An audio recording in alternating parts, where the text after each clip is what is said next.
Cursive writing. Ah, the art of penmanship.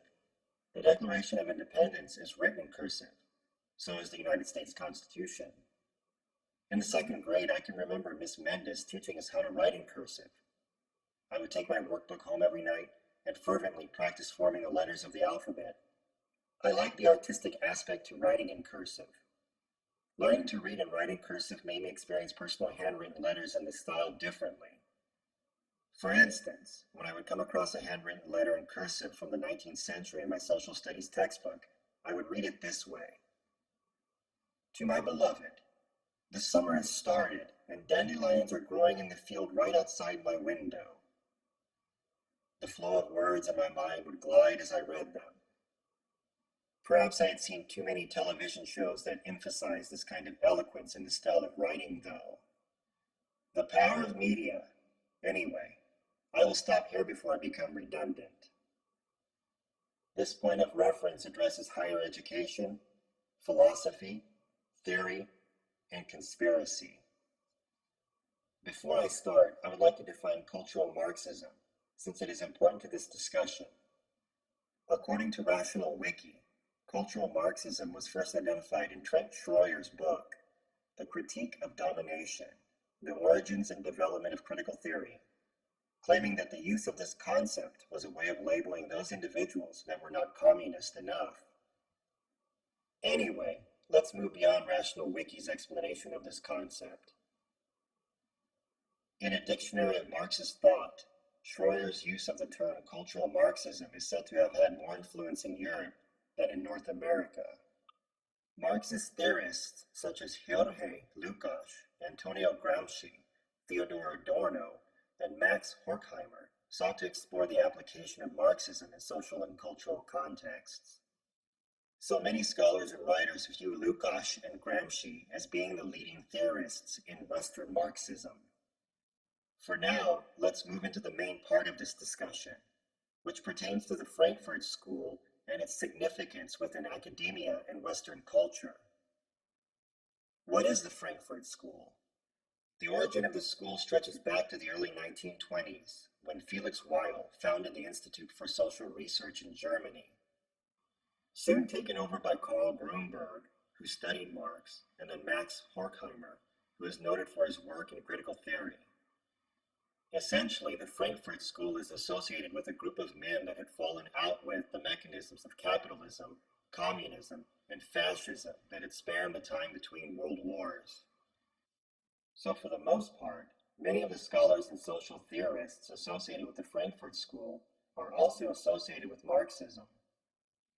The focus of the early members of the Frankfurt School studied the history and development of economy, culture, and science in Europe and in the West. They provided a starting point for the development of critical theory and reconfigured the dialectical method, particularly critiquing German philosopher George Wilhelm Friedrich Hegel's examination of history. Theorists sought to transform the dialectical method. The dialectical method is a concept associated with the ancient Greeks, where two or more individuals that have different perspectives on a topic would seek to work out the truth through logic. Theorists at the school wanted to turn it into a practical application through praxis, which means putting a theory or concept into practice. Also part of the first wave of Frankfurt theorists were Herbert Marcuse and Theodor Adorno, who also focused on critical theory and Western Marxism. In an edited version of Dialectic of Enlightenment, Philosophical Fragments, Horkheimer and Adorno offer their critique of Western culture. They state, culture today is infecting everything with sameness. Film, radio, and magazines form a system. Each branch of culture is unanimous within itself, and all are unanimous together.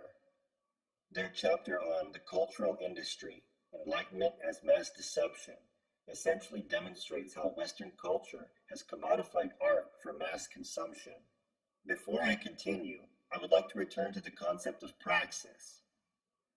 Praxis is theory and practice, which has been echoed in the educational philosophy and texts by Paulo Freire, particularly in Pedagogy of the Oppressed, which has received a large audience in many liberal arts and humanities graduate programs at universities in the United States over the years since its publication in 1970. So, how did the concept of cultural Marxism manifest in the West, particularly in the United States? Prior to the 1990s, the concept of cultural Marxism was studied in British academic circles. In the late 90s, paleoconservatives started to use the term in the culture war, stating that the Frankfurt theorists had used their method of analysis of Western culture as a way to attack it through the spread of multiculturalism and political correctness. William Lind, Pat Buchanan, and Paul Weyrich were some of the paleoconservatives associated with promoting a conspiracy around the concept of cultural Marxism. Lind, Buchanan, and Weyrich attached other aspects to the concept, which included various agendas from homosexuals, feminists, and minorities expressed as progressive politics and political correctness in North America. In the late 90s and early 2000s, Lind continued to lecture and write about how cultural Marxism was the key factor behind the spread of political correctness in the North American society and institutions of higher learning. Lind claimed that the influence of cultural Marxism extended prior to World War I, which eventually made its way into North American universities in the form of critical theories, focusing on things such as feminism, deconstruction, psychoanalysis, new historicism, and many others. Martin Jay, a critic of Lind's Frankfurt School narrative, states, "All the ills of modern American culture, from feminism, affirmative action, sexual liberation, and gay rights to the decay of traditional education, and even environmentalism, are ultimately attributable to the insidious influence of the members of the Institute for Social Research, who came to America in the 1930s. Essentially, Jay claims that Weyrich, Lind, and the paleoconservatives have sought to demonize the theorists associated with the Frankfurt School. Jay says, the answer should not be to replace one scapegoat with another and trace all critiques of political correctness and the anxieties of those who level them back to the machinations of an extremist cult. Bill Berkowitz also critiqued the right wing, Buchanan, Weyrich, and Lind's concerted effort of labeling the Frankfurt School as being responsible for the spread of political correctness in North America.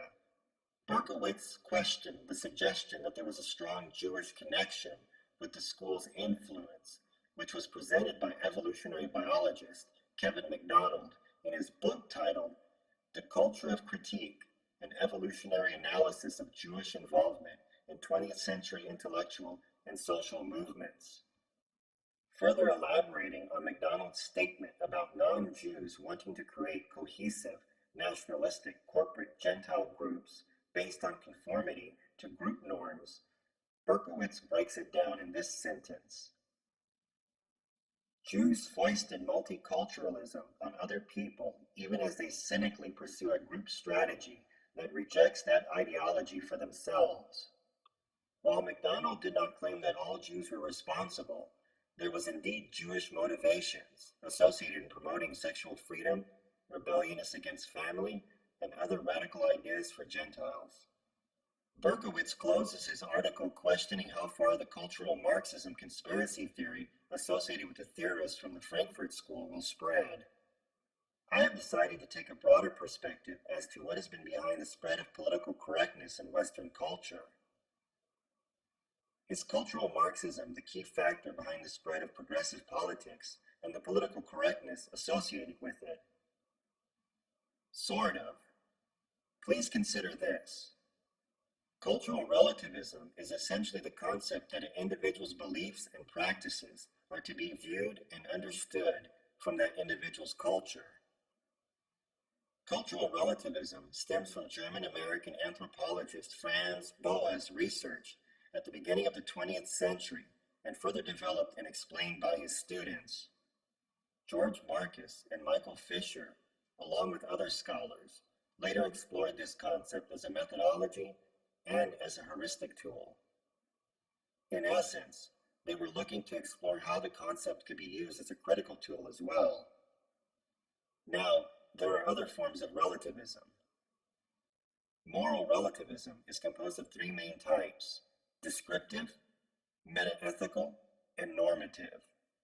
Descriptive relativism pertains to the idea that individuals can disagree on the course of action that should be taken in a situation, despite the existing facts and possible outcomes. The metaethical approach essentially advocates that individual cultures have their own set of moral standards, and that one culture's sense of morality cannot be applied to another. Normative relativism promotes tolerance for other cultures' moral standards despite their opposite of our own. Make no mistake about it, these various forms of relativism are not the same as the critical theories that stem from cultural Marxism. The combination of cultural Marxism and various forms of relativism is an interesting mixture that has appeared on many university and college campuses since the beginning of the 20th century. When one props up cultural Marxism, which is an analysis of Western capitalism and the culture and behavior it encourages, alongside the various forms of relativism, individuals that have been ravaged by 2 world wars and now experiencing a form of economic comfortability provided by industrial and technological advancements has the opportunity to ponder other cultures' ways of doing things or state of being. Increased interaction between cultures during wartime, general curiosity among a thriving industrial nation's population, the increase of academic fields in Western universities, the creation of the community college system in the United States, and the culture produced by the industrial and technological revolutions led to the development of concepts and theories such as cultural Marxism and various forms of relativism in Western societies and institutions of higher learning. The amalgamation of these elements have led to the spread of political correctness and the kind of progressive politics that are now associated with the left in the United States. That is the end for this point of reference for the time being. Well, time for a final thought. Like many kids, I collected comic books growing up. I bought and read them well into adulthood. Marvel Comics was my favorite. The main comic book shop in Corpus Christi, Texas was Collector's World, and I'd visit there as much as possible. I'd buy as many back issues that I could. After a while, I had gathered quite a bit of comics, and I needed a place to keep them. The comic book boxes they sold ranged anywhere from $5 to $10 or so, depending on the size of the box. Since I didn't want to spend any money on boxes, I'd get discarded boxes from the dumpsters behind Gulfway Shopping Center. I ended up with 5 good-sized boxes of comics. Times got tough, though, and I ended selling most of my comics. Well, I guess that's the way it goes. Turn the page.